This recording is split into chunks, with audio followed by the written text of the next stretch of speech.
One of the first conversations I had as a manager when I first came on was a woman that had called. She was going through cancer treatment, and she would come to the park and sit down in Henry's Woods and just stare at the water and the slate, wall on the other side. And Yes. that was so vital for her. And, I've talked to other folks that were here more recently that were out on the trail hiking because last year he had a stroke and he needed to be more physically active. And this was his place. So now he's here every day. And those stories, and when you interact with the visitors, you get those. To me, that's what it's all about.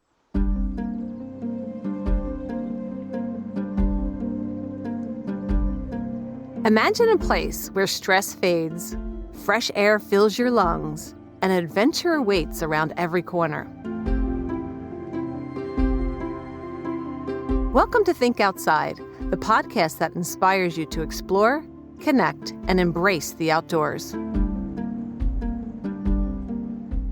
Hi, welcome to Think Outside with the Pennsylvania Parks and Forest Foundation. I'm your host, Marci Mowery. Today, I'm delighted to be joined by Rob Neitz from Jacobsburg Environmental Education Center. Nestled in Northampton County, Jacobsburg is more than a beautiful landscape of forest and streams. It's a place where conservation history, hands-on learning, and community connection come together. As an environmental education center, Jacobsburg plays a vital role in helping people of all ages build meaningful relationships with the natural world.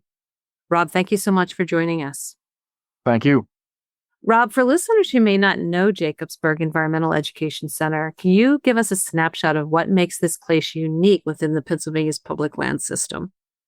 Sure. I think geographically, we're a little bit unique in that, we're centered here in the Lehigh Valley, which is an hour from Philadelphia, an hour and a half from New York, Manhattan, New York, only a couple hours from Boston, so to speak. So we are a major hub in the Atlantic seaboard, and we're located to major metropolitan areas. So that means there's a lot of developmental pressure. There's a big influx of humans and development here in the Lehigh Valley. And I should mention that, Jacobsburg exists within the Lehigh Valley, which is considered a two-county region of both Lehigh and Northampton County.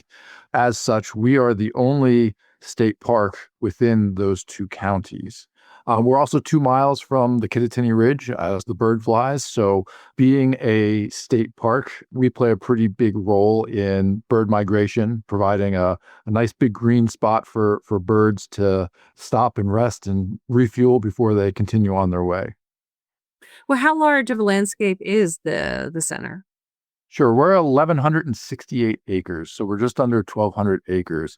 Now, how would an education center differ from what people traditionally think of as a state park?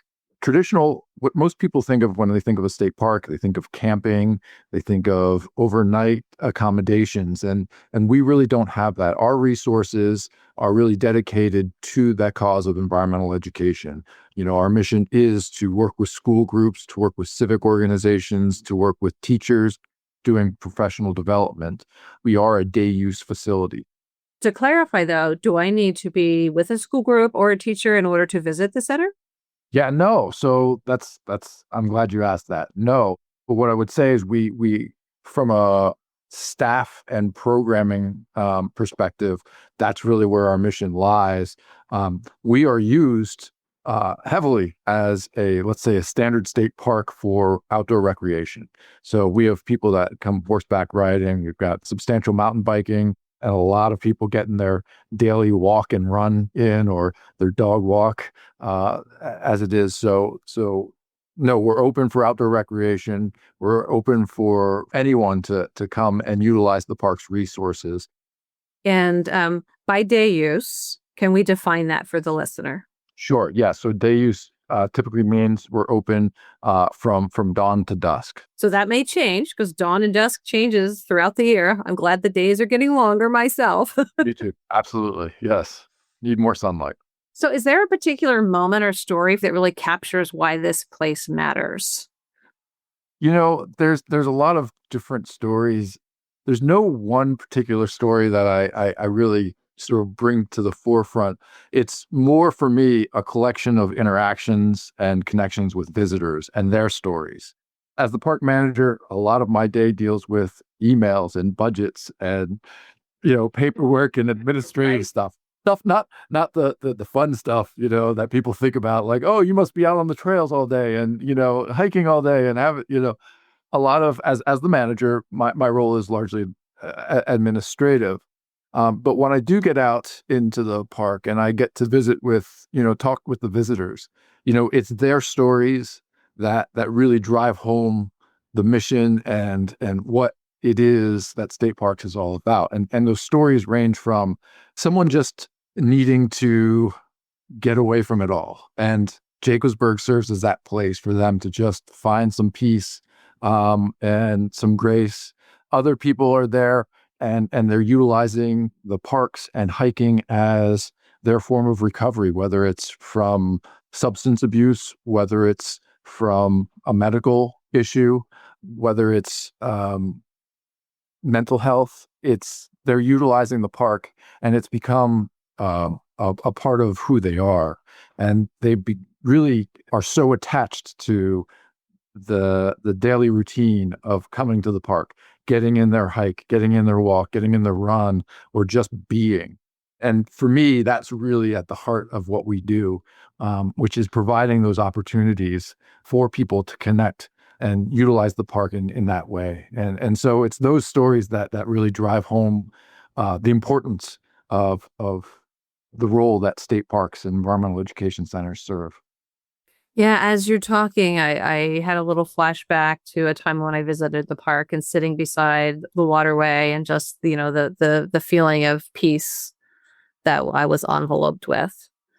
It is a very peaceful place when there's a lot happening all around you. As you mentioned, it's a very, very, it's a county with a lot of development, but there's this sanctuary of Jacobsburg. I mean, one of the first conversations I had as a manager when I first came on was a woman that had called.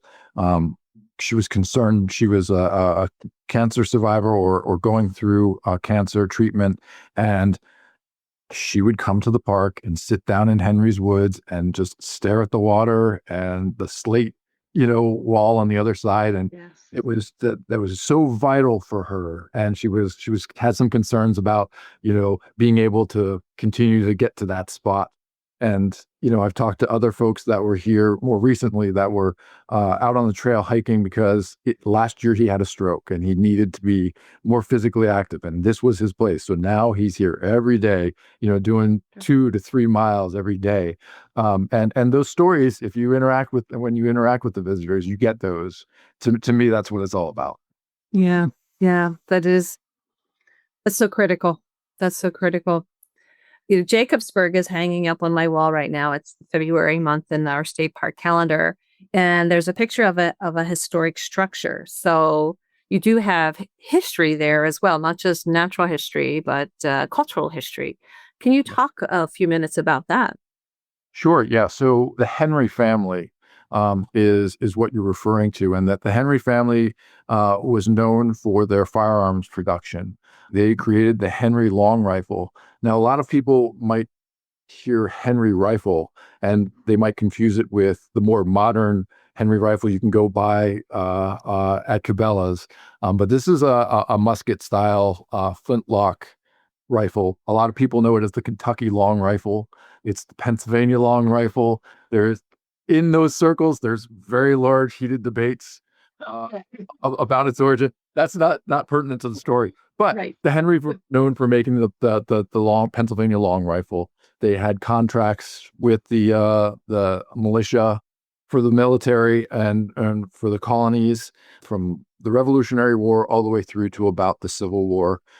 They provided arms. They're probably best known for really being the gun of choice for the fur traders that went out west for the John Jacob Astor fur trade.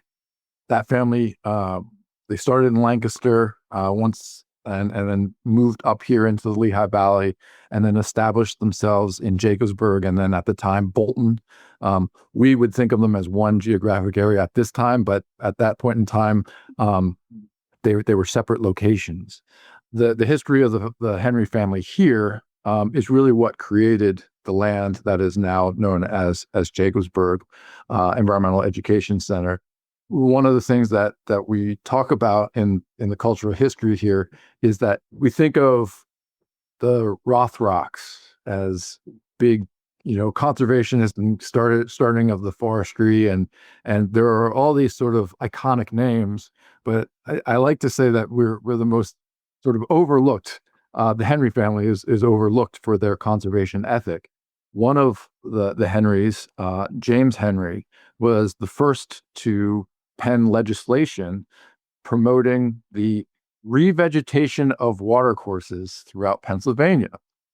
You and I might know that as riparian buffers. Right. I'm surprised. Riparian buffers. What happened was he saw that the clear cutting at the time that was very prevalent across Pennsylvania was causing erosion and destroying of the streams, and he wanted to do something about that. So he wrote this legislation. It made it through 2 readings, but didn't make it through the 3rd reading. Shortly after, some of the more iconic folks came on board. Not Bureau of Forestry, but the forestry came about, and eventually, we got to doing that. But it really was James Henry that proposed that first legislation to make that happen, which I think is really cool, given that we're an environmental education center. The other thing is that the Henrys were very open to having their land used and appreciated by the public. They were outdoor enthusiasts. At the time, there was a dam here that they used for harvesting ice. There was an ice house. And they had a rowboat. They used to go out. They had these big Victorian picnics in the woods. And one of the Henrys, Granville Henry, had posted signs within the property that, very interestingly mimic a lot of the state park rules and regulations. So like, take in, take out, don't pollute, don't litter, no drinking, no alcohol in state parks. One unique one was about no swimming without trousers or swimwear. That wasn't a good idea because it wasn't allowed. Yeah. Typically on Saturdays and Sundays or something like that. I forget verbatim what it was, but yeah, I found it very interesting that this Henry family, they were industrialists, but they had a strong affinity and appreciation for outdoor recreation, and they were open to sharing that with the public, given some basic rules. So I think that's really cool. That is very cool. And I didn't know those things about the Henry, so I appreciate learning them. You mentioned a little bit, even as back in the Henry time, people were connecting to place. Many people are particularly, there's generational differences in the connection of people to place. What role does the center play in helping to rebuild connections to the natural world?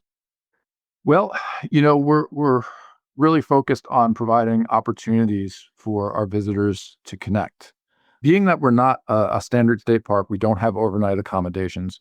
We don't necessarily serve as like a destination park.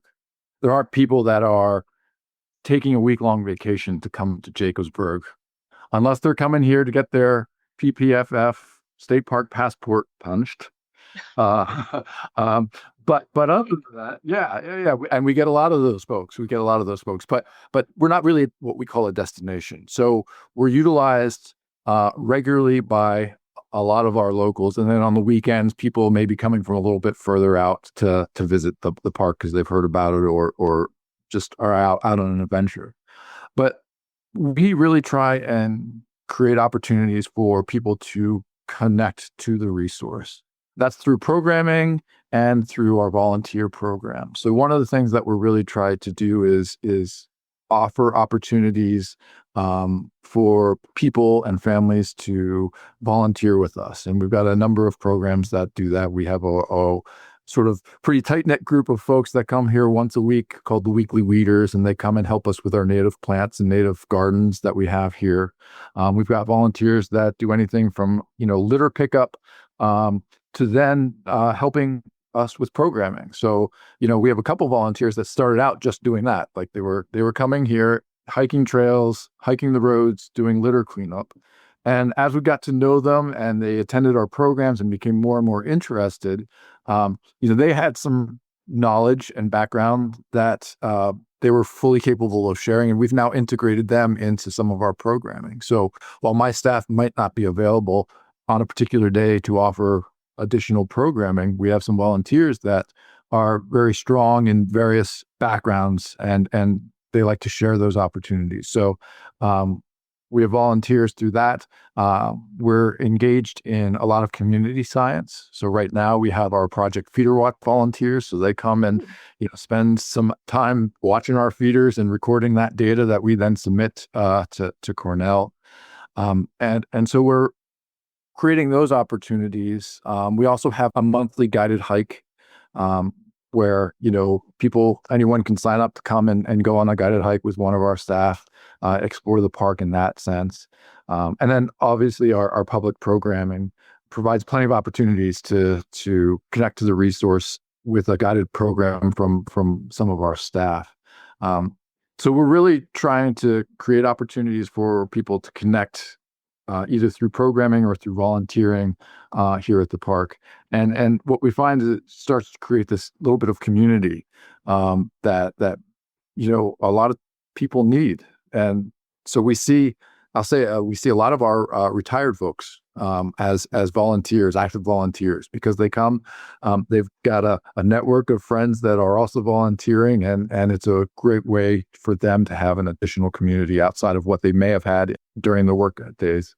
So for people who might be interested in volunteering, should they go through the Conservation Volunteer Program and fan Jacobsburg? Is that the best route, or should they contact the park directly? What's the route? Yeah, so there is the Conservation Volunteer Program, and that has recently been rebooted. So there are some changes to how that program works, but certainly going through our website is one way. We always encourage people to reach out directly. That way we can chat with them, find out what they're interested in, and then provide a little of that personal guidance on, signing up and getting involved. Okay. Because we will link to Jacobsburg's website, page of the website, in the show notes, as well as you mentioned about public programming, and I'm sure people can find that on the DCNR calendar of events. Yep. Great. You touched on a little bit on my next question, which is, we often talk about connecting to the outdoors throughout the lifespan. So how does Jacobsburg serve both young learners and older adults? And are there areas of the Jacobsburg that are accessible to folks who may have accessibility challenges? Sure. Yeah, so we connect in a variety of ways. Again, the diversity of our programs helps facilitate that. Obviously we're working with school groups during the school year. So we're interacting with our students of all ages through our school programming. But in the summertime, we have our Discovery summer camps. Those go from any 3 to 5-year-olds all the way up to about 12 to 16-year-olds, and sometimes a little bit older depending on what we're offering. But those are summer camp programming. We, in previous years, have partnered with the Pennsylvania Council of the Arts and had a artist in residency program, which was a really cool way to reach out to middle and high school students. Nature may not have been their thing to start with, right? They may not be really interested in birds or trees or ecology, but they may have a leaning towards art. And so it was a great way to bring them into the park, provide some environmental education, some connection to the park and its resources, but also being guided in an artistic way with a professional artist, and so we've had a lot of fun with that over the years, and that's allowed us to reach that sort of age group, which can sometimes be difficult to bring in to the park. Obviously, our volunteers have connected with our older audiences. So we work with an organization called Access Services that, again, provides a unique audience an opportunity to connect to the park and connect with nature. And then you asked about accessibility. We have limited accessibility here at the park for sure. A lot of our trails were sort of designed as sort of started off as old fishing paths and sort of grew out of that. We do have one. It used to be an old trolley line that was turned into a trail. And so the grading, width, and surfacing is conducive to being on that with some sort of accessible device, whether it be a wheelchair or powered wheelchair or something like that.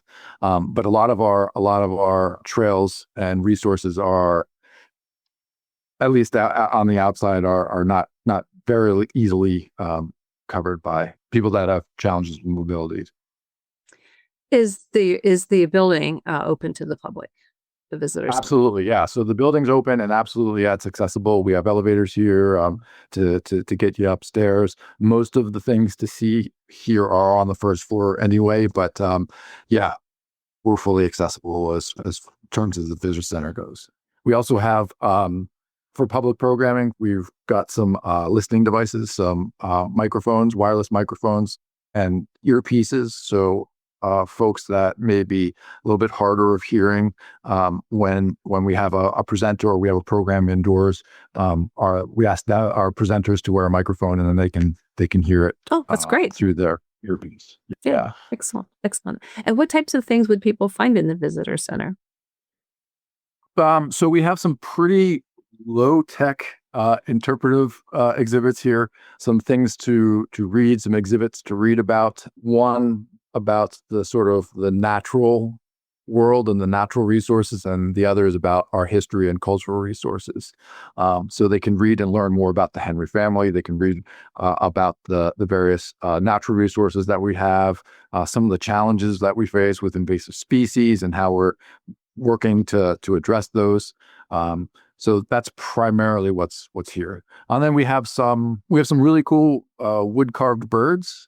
We had a local artist, when the building was being constructed, do some wood carving of some birds that we think have special meaning here to the park, because we see them on a regular basis, or there's something that we talk about or want to teach about. So there are these spectacular wood carvings to see. When you first come in up on one of our higher beams, we have a full-size bald eagle that's sort of looking down at you, and it's pretty amazing to think that was carved out of wood. So and then we have a few taxidermied things to look at. I am a fan of the low tech, because the low tech isn't broken. So many high tech visitor centers, when you go, something's not working. I agree. Yeah. We definitely serve more as a visitor center, not as a museum. We're a modest exhibitory, and we have information that people that can't get out into the park can learn just by being here within the visitor center.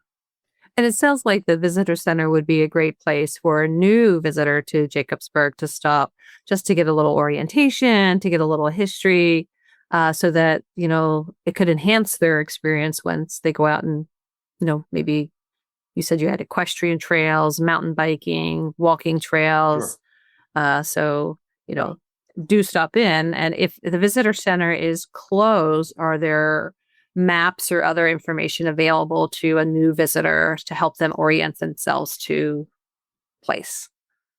Yeah, that's great. So our vestibule's open. It has plenty of interpretive information, park maps, other materials that they can pick up, restrooms that they can utilize. And then at each of our parking lots and most of our trailheads have park maps that are available to take and use. So, and then within the park, we also have some interpretive waysides that talk about the history, talk about the natural history of where they are and what they're seeing. So, while it's not all inclusive, there is more interpretive information out there. Excellent. Thank you for clarifying that.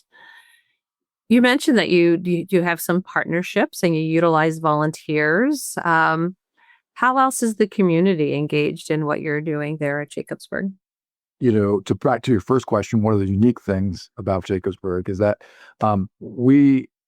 I, as the manager here, am the co-lead of a conservation landscape here in the Lehigh Valley. So DCNR back in 2004 started a program called the Conservation Landscape Initiative, where they looked at various regions within Pennsylvania that had the right mix of sort of state land resources in terms of partners and other conservation-minded organizations, and looked at well, if we brought everyone together and seeded it with a little bit of money, how could we move conservation, recreation, trails, and sustainability and green initiatives further faster by working with our partners? And it doesn't seem like such a far stretch of an idea right now, but at the time, all the organizations that were out there, we're all kind of doing our thing, right? And if there was a reason to get together at maybe a statewide conference, we'd see each other. Hey, how's it going? Blah, blah, blah.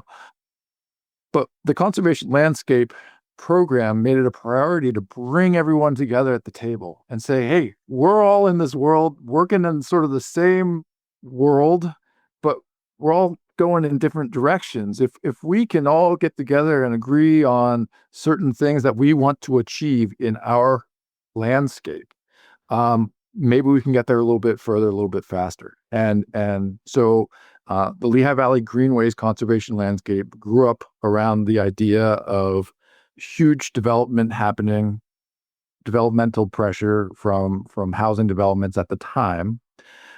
So a loss of our farmland and green spaces, and the idea that maybe we can conserve those green spaces around our streams and creeks and find ways of connecting our three metropolitan cities, which are Allentown, Bethlehem, and Easton, through a network of trails. That's sort of how the Lehigh Valley Greenways conservation landscape concept was born. And so as one of the leads of that program, I get to work with all those different organizations.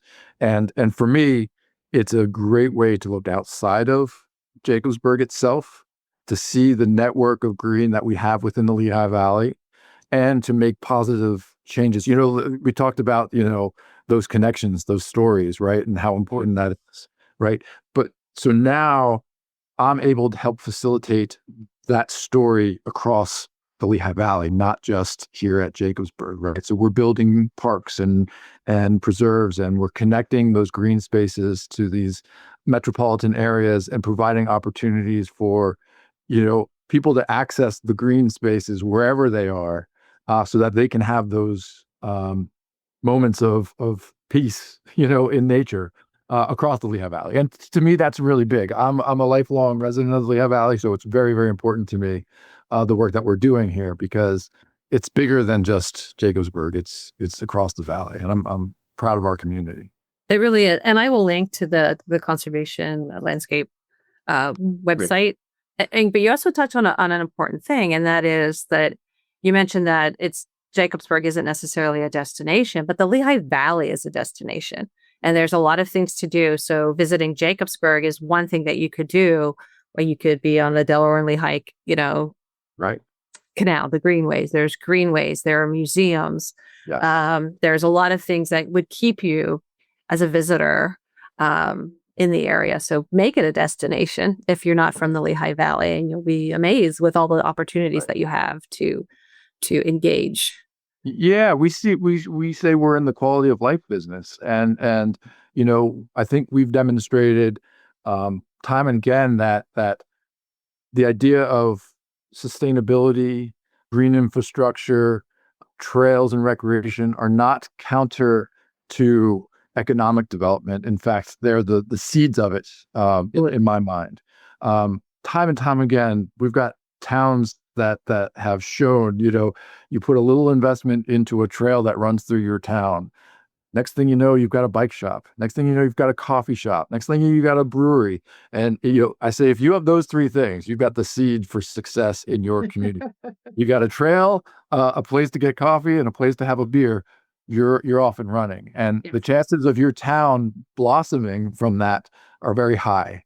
And so, yeah, you're right. While Jacobsburg isn't considered a destination park, the Lehigh Valley is for sure a destination location. And I think all of the work that we do within the conservation landscape revolving around trails and green space only enhance the Lehigh Valley in that sense. Absolutely. I always like an ice cream shop too. Yeah, amen. For sure. Just saying. You're absolutely right.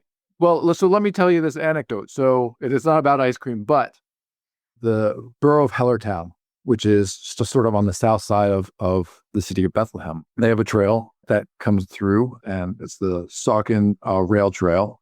Mm-hmm. And there's right in downtown Hellertown, there's a bike shop, Saucon Valley Bikes. And the gentleman that owns the bike shop knew he was on to something here with the trail and the success of the trail, not by the number of bikes that were being sold, but by the number of baskets that were being sold for the bikes. Okay. Because in Hellertown, there was, they had a farmer's market that sat in a park adjacent to the trail. And what he was seeing is that people were now using the trail as a means to get to the farmer's market, make sure they had the basket so that they could bring their goods home. They were stopping for coffee along the way, Love it. So it was not the bike itself, but the baskets, which meant the trail was more than just a recreational thing. It was now a transportation vehicle, a way for people to get around without having to get in their car. And which, again, common sense, but until you see it and connect those dots, it's pretty amazing. So that's just like one of the many very cool stories that we see proof in the pudding. We see what those partnerships and investment in the conservation landscapes can do. You painted a picture of a very lovely morning, getting up on Saturday, having some coffee or tea and going to the farmer's market, connecting with family and friends. Yeah. Looking ahead, when visitors leave Jacobsburg, what do you hope they carry with them? Yeah. So for me, it's one, peace and serenity, right? So they've come to Jacobsburg. I hope they've had a very positive experience, got the endorphins that they need. And then I hope they come away with a sense of opportunity, that there's an opportunity for them to connect to Jacobsburg, whether it's through attending our programs or whether it's becoming a volunteer. And I want them to leave feeling like, oh, this is a place that I could come to on a regular basis, that I'd want to come to on a regular basis. They feel connected to because they've had a positive experience. I love that. Is there anything else that you would like to share about Jacobsburg, about its future, any projects that you're working on as we begin to wrap up? We don't have anything big going on right now. We just recently completed a stream restoration project through the Henry's Woods section of the park. It's our most popular section. It's a trail. The trail runs right along the Bushkill Creek with 3 water access points. And then if you circle back, you can come up above the creek, and the trail hikes up above the creek. So it's 2 different perspectives, down along the creek and way up above it, sort of at canopy level, which is pretty cool. So it's our most popular section of the trail. We just completed a stream bank restoration project there. That was last year. And we added an additional water access point because people wanted to get to the water as quick as they can. And so that was a really good project because it was a project that was sort of 25 years old and had been well loved. And so high water events and hurricanes and multiple weather events had beaten down those water access points, and they really needed some rehab, and the stream bank itself needed to be rehabbed. So I'm happy that we have that. It's a real nice addition to or upgrade to the park and to the trail. Other than that, just sort of keep your eyes open for what events we have coming up here at the park as part of our regular public programming. I would encourage people to come out and do that, and certainly ask about volunteering opportunities. We'd love to grow that base and have you become part of our community. With water access, I assume that fishing is an activity that occurs? Yeah. We do have two streams. We have the Bushkill Creek and we have the Sobers Run, which is a tributary to the Bushkill Creek. It is a stocked trout stream by Fish and Boat Commission. So yes, there's fishing opportunities. We also have an extensive loaner program. So we have loaner equipment. If you don't have a fishing rod or maybe never been fishing, but want to give it a try, we've got the equipment. We've got fishing rods. We've got the bait and the tackle to provide to you so you can give it a try. And so we have that loaner program. We also have, in the wintertime, when we have enough snow, we have snowshoes that we loan out. So people, that's another thing, people haven't tried maybe snowshoeing before. And we have an opportunity to let you try the snowshoes. And if you like them, you can invest in them on your own, or you just keep coming back. But in the past years, it's been slow because we haven't had enough snow to really make it worth it. But this year we've been able to. So we have some of that recreational equipment on loan for folks as well. I'm so glad that you mentioned that, because that is a great resource for people. Do want to clarify that if you're over the age of 16, you do need, unless it's a fish for free day, you do need a Pennsylvania Fish and Boat Commission fishing license. That is if you're true. under the age of 16, you're able to borrow it and don't need a license. That's correct. Or if it's a fish for free day, that's true. One other thing I'll mention is that particularly for the young ones, so we have some loaner activity packs. So there's small backpacks that have various things like little containers for catching bugs and putting water in it and catching, little fish if you can, and little nets and some pencils, colored pencils, some notepads, small pair of binoculars, just little things to take out with your young ones to help with the engagement of nature. I think there's high value in just taking in a hike. But I know having kids, sometimes having some additional tools to help them engage with the creek or with nature itself is pretty valuable. So we have those for loan as well. None of those things cost anything. So those the fishing rods, the snowshoes, the loaner backpacks, those are all free. We just ask that you come to the front desk, you leave something like a driver's license, and then you're off to the races. Well, thank you very much, Rob. I really appreciate your time. Jacobsburg is a wonderful place. I hope that people who haven't been there are inspired to come visit. And I hope that people that have been there will maybe consider taking it up a next step and becoming a volunteer and being, a steward of the place that is so special in the landscape. Thank you for having me. We welcome everyone. And, whether you can get to Jacobsburg or not, find that special place in nature that's going to do good for you and give you some peace and enjoy the outdoor spaces wherever you are. Very good advice. Thank you, Rob. Thanks, Marci. Thank you for listening to Think Outside, where every episode invites you to discover new places, build confidence, and find inspiration in nature. Love the show? Subscribe for more inspiration. Share with a fellow explorer, and let's keep thinking outside together. For more resources and inspiration, visit thinkoutside.podcast.org.